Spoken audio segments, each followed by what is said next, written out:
नागपुरात high voltage drama. उमेदवारी मागे घेऊ नये यासाठी भाजपचे बंडखोर किसन गावंडेंना लोकांनी घरात डांबलं। परिणय फुकेंच्या मध्यस्थीनंतर गावंडे घेणार अर्ज मागे।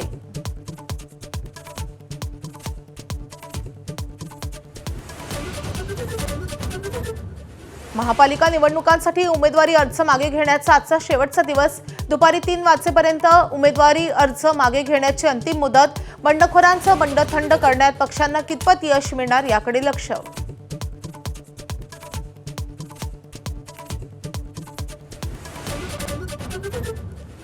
महापालिका निवडणुकांच्या पार्श्वभूमीवर राज्यात प्रचार सभांचा जोर वाढणार।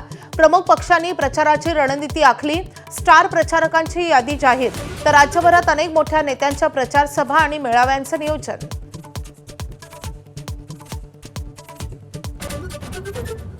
वचननामा प्रकाशनासाठी 4 जानेवारीला राज ठाकरे सेना भवनात येणार।